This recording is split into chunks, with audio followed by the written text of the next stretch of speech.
Welcome to our YouTube channel. तो चलिए जी, हम आज बात करेंगे इसरो के बारे में। इंडियन स्पेस रिसर्च ऑर्गेनाइजेशन, ये पूरी तरीके से भारत सरकार के अंडर काम करती है। ये एक प्राइवेट बॉडी नहीं है, यानी ये पूरा भारत सरकार के अंडर ही काम करती है। अब इसरो के बारे में हम बात क्यों कर रहे हैं, क्योंकि रिसेंट में क्या हुआ है, इसरो के हेड बने हैं एस सोमनाथ। तो एस सोमनाथ बन गए हैं इसरो के चेयरमैन। इससे पहले कौन होते थे? के सिवन। तो के सिवन इसरो के पिछले चेयरमैन थे। के सिवन वही व्यक्ति है जो आपने देखा होगा 2 साल पहले इमेजेस देखी होगी, जिसमें के सिवन मोदी जी के गले लग के रो रहे थे जब चंद्रयान 2 की लैंडिंग फेल हो गई थी।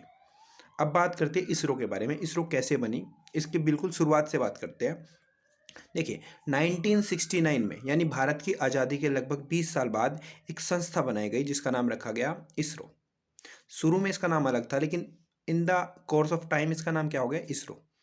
अब ये इसकी एस्टेब्लिशमेंट में सबसे बड़ा हाथ था एक व्यक्ति का, जिसका नाम था विक्रम साराभाई।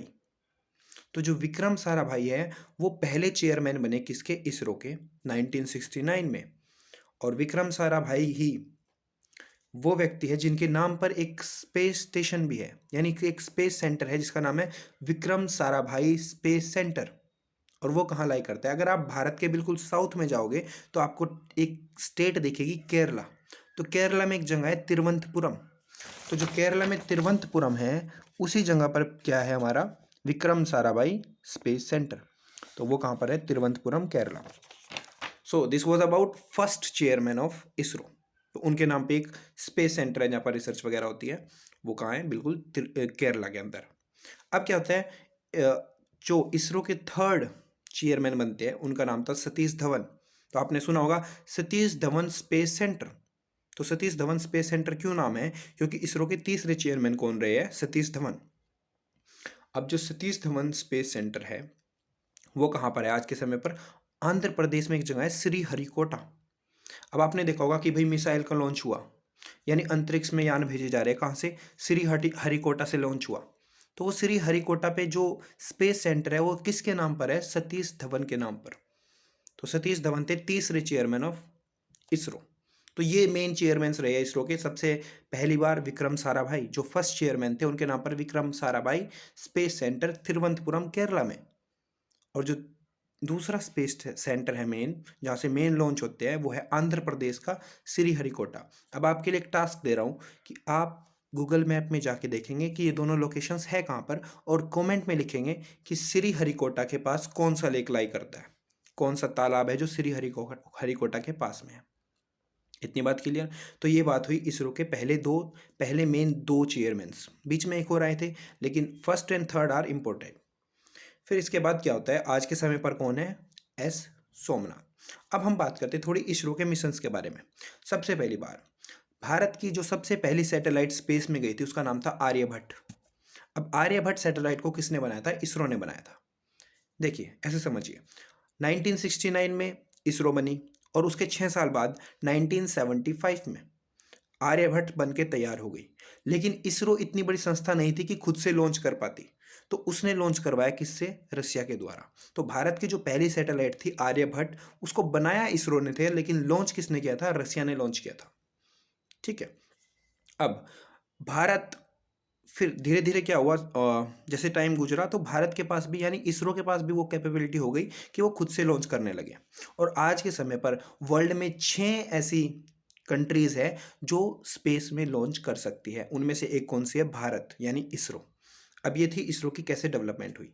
रिसेंट मिशन कौन से होने जा रहे हैं इसरो के? पहला मिशन जो सबसे इंपॉर्टेंट है वो है गगनयान।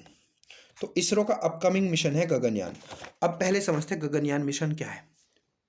अब तक स्पेस में ह्यूमंस को भारत ने नहीं भेजा, यानी पहली बार भारत भी स्पेस में ह्यूमन भेजेगा, व्यक्तियों को स्पेस में भारत भेजेगा। देखिए, सैटेलाइट लॉन्च करना अलग बात होता है और किसी व्यक्ति को स्पेस में भेजना अलग बात है।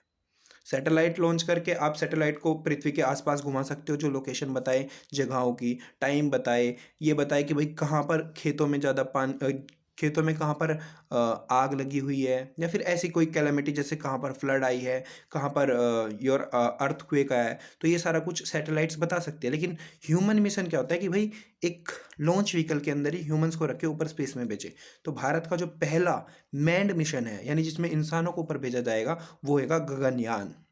तो गगनयान की तैयारियां जोरों शोरों पे है भारत के इस समय पर। और एक मिशन भारत ने चला रखा है जो सूर्य को पढ़ने के लिए, यानी सूरज के आसपास का इन्वायरमेंट पढ़ने के लिए, और उस मिशन का नाम है, बहुत इंपॉर्टेंट है, आदित्य L1। तो जो इंडिया का मिशन है सूरज के लिए वो है Aditya L1 to study the sun. ठीक है भाई। सो एक बात मैंने बताई कि सबसे पहले चेयरमैन थे कौन? विक्रम साराभाई। तीसरे नंबर के कौन थे चेयरमैन? सतीश धवन। और सतीश धवन ही ऐसे चेयरमैन थे जो सबसे ज़्यादा सालों तक रहे थे, यानी 12 साल तक रहे थे सतीश धवन। तो उनका काफ़ी बड़ा योगदान था। अब देखिए, पहली बात, भारत खुद से सक्षम हुआ कि हम स्पेस में कोई चीज़ भेज सके। हम अपनी सैटेलाइट आराम से भेज सकते हैं, और सबसे सस्ता पूरे वर्ल्ड में जो चीज़ भेजता है स्पेस में वो इसरो ही है।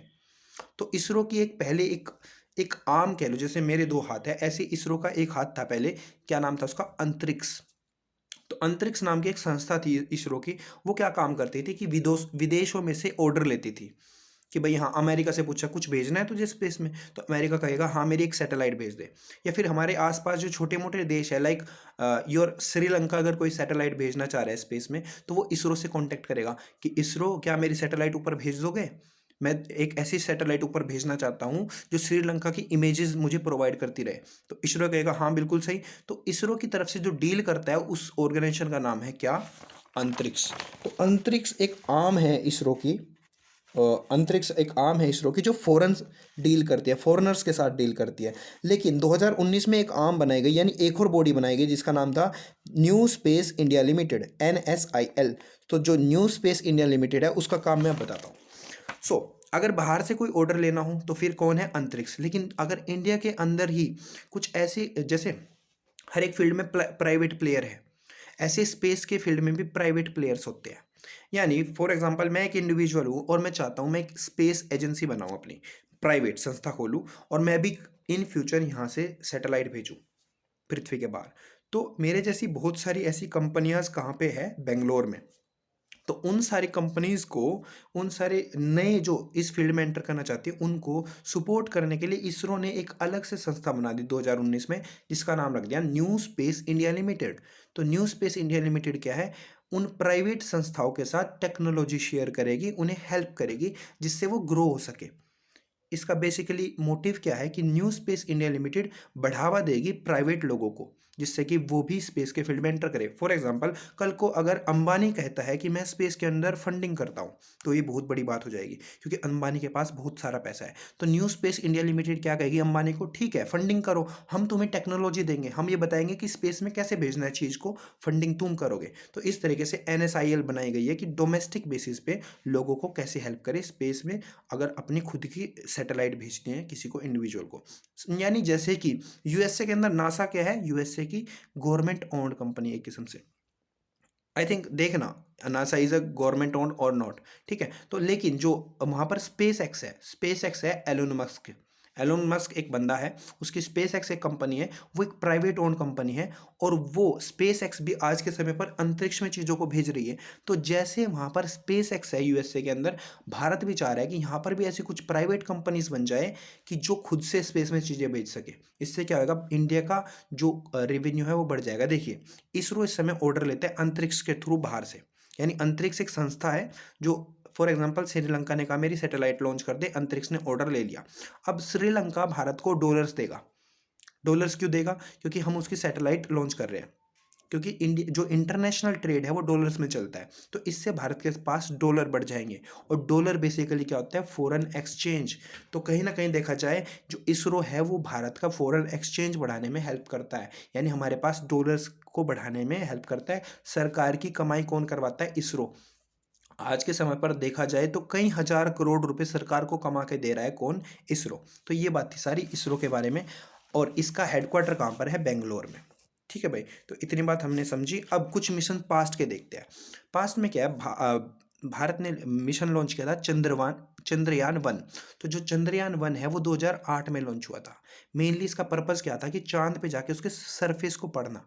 और ये भारत ही एक ऐसा कंट्री था जिसने बताया था कि चांद के ऊपर पानी है। तो चंद्रयान 1 में ही पता लगा था कि surface of moon has water. तो देखा जाए पूरे वर्ल्ड को ये बताने वाला कौन है कि चांद के ऊपर पानी है, वो भारत की इसरो है। फिर भारत ने दूसरा मिशन लॉन्च किया चंद्रयान 2, लगभग 11 साल बाद 2019 में। ये वही मिशन है जिसकी मैं बात कर रहा हूँ, चंद्रयान 2, जो फेल हो गया। देखिए क्या होता है, इसका फेलियर क्या है। देखिए अगर ये यहाँ पर मून है तो ऐसे सैटेलाइट जाती है पृथ्वी से, और यहाँ पर ऐसा नहीं सीधा जाके ऐसे यहाँ पर रखी गई, क्या होता है वो धीरे धीरे इसकी कक्षा में घूमती है, फिर धीरे धीरे इस मून के आसपास आती है और फिर ऐसे लैंड करती है। तो एक तो होता है रोवर। रोवर यानी ऐसे घूमने वाला। तो जो चंद्रयान 2 है उसका रोवर तो बिल्कुल सही काम कर रहा है, यानी आज के समय पर भी रोवर ऐसे घूम रहा है चांद के आसपास और उसकी इमेजेस खींच के भारत को भेज रहा है। लेकिन जो लैंडर था, इस रोवर के अंदर से एक छोटा सा वाहन है जो उतरेगा यहाँ पर चांद के ऊपर, उसको कहेंगे लैंडर। तो रोवर तो चल रहा है, फिर रोवर में से एक लैंडर निकला था और वो यहाँ पर उतरने लग रहा था, कहाँ पर, चांद के ऊपर। तो जैसे ही वो लैंडर यहाँ पर उतर रहा था उसकी क्रैश लैंडिंग हो गई, कहाँ पर, on the surface of moon. तो एक किस्म से लैंडर नहीं उतर पाया सरफेस ऑफ मून, और लैंडर नहीं उतर पाया तो ये मिशन फेल हो गया। और के सिवन फिर गले लग के रोए थे, किसके, मोदी के। तो आज के सिमर पर ये बात याद रखना, रोवर चांद के आसपास घूम रहा है, उसकी इमेजेस भेज रहा है, लेकिन लैंडर जो यहाँ पर उतर कर यहाँ के मिट्टी के सैंपल लेने वाला था या फिर स्टडी करने वाला था on the surface of the moon, वो नहीं उतर पाया, वो क्रैश हो गया था। और जो लैंडर था उसका नाम क्या था, वो आप मुझे बताओगे। मैंने स्टोरी के अंदर एक दो चेयरमैन बताए, उन्हीं में से एक चेयरमैन का नाम था उस लैंडर का, उस लैंडर का नाम। ठीक है, तो ये आप बताओगे मुझे, कुछ काम आपका भी होना चाहिए। तो ये थे चांद के 2 मिशन। तो भारत ने 2 मिशन चांद के कर रखे हैं। एक मार्स मिशन है भारत का जो लॉन्च कर रखा है भारत ने। तो इसरो ने इतनी सारी उपलब्धियां अब तक हासिल कर चुका है इसरो। अब एक और बता दूं आपको मैं, एक और न्यूज़ ऐड कर देता हूं। बाकी आज मेरा मोटिव था आपको इसरो के बारे में बिल्कुल क्रिस्टल एंड क्लियर करना। जी हाँ। सो अब बात करते हैं हम स्टेट ऑफ फॉरेस्ट रिपोर्ट। तो हर साल स्टेट ऑफ फॉरेस्ट रिपोर्ट यानी भारत में फॉरेस्ट इलाका कितना है उसके रिगार्डिंग एक रिपोर्ट आती है। जैसे मैंने पिछली क्लास में आपको बताई थी हैनले पासपोर्ट इंडेक्स, जिसमें इंडिया की 83rd रैंक थी। तो ऐसे ही एक रिपोर्ट आई है, कौन सी, स्टेट ऑफ फॉरेस्ट रिपोर्ट। अब ये हर 2 साल में पब्लिश होती है रिपोर्ट। ऐसे नहीं हर साल ये रिपोर्ट आएगी, पहले 2019 में आई थी, अब 2021 में आई है। अब इस रिपोर्ट के अकॉर्डिंग क्या है कि भारत का जो टोटल एरिया अंडर फॉरेस्ट है वो बढ़ चुका है। यानी भारत में अगर पहले 100 बीघे में फॉरेस्ट थे तो अब 112 बीघे में हो गए, यानी बढ़ गया, कुछ कुछ परसेंट बढ़ गया। तो देखा जाए एरिया अंडर द फॉरेस्ट अगर बढ़ रहा है तो ये इन्वायरमेंट के लिए बहुत हेल्पफुल होगा, बहुत बेनिफिशियल होगा, क्योंकि इससे देखा जाए तो ऑक्सीजन ज़्यादा रिलीज होगी। बेसिकली ये था। और स्टेट ऑफ फॉरेस्ट रिपोर्ट ने और क्या बताया, state with highest forest cover. देखिए भारत में लगभग 28 स्टेट है इस टाइम और 8 यूनियन टेरिटरी है। उनके अंदर जो ऐसी स्टेट जिसमें सबसे ज़्यादा फॉरेस्ट है वो कौन सी है, मध्य प्रदेश। तो मध्य प्रदेश एक ऐसी स्टेट है जिसके अंदर सबसे ज़्यादा फॉरेस्ट पाए जाते हैं। ठीक है, तो इस स्टेट ऑफ फॉरेस्ट रिपोर्ट में मेन बात यही थी, Madhya Pradesh has the highest cover. और 2019 के कंपेयर में बढ़ चुका है। और हर 2 साल बाद ये जो रिपोर्ट है वो पब्लिश होती है। 1987 में शुरू हुई थी। और एक कौन करता है इसको शुरू, फॉरेस्ट सर्वे ऑफ इंडिया, एक संस्था है फॉरेस्ट सर्वे ऑफ इंडिया जो ministry of environment, forest and climate change के अंदर काम करती है। 1987 में शुरू हुई थी। ठीक है, तो इतना ही रखते हैं आज के लेक्चर को, और यही बातें मैंने बताने की कोशिश करी। So I hope you like it and do share if you like it. ठीक है, थैंक यू।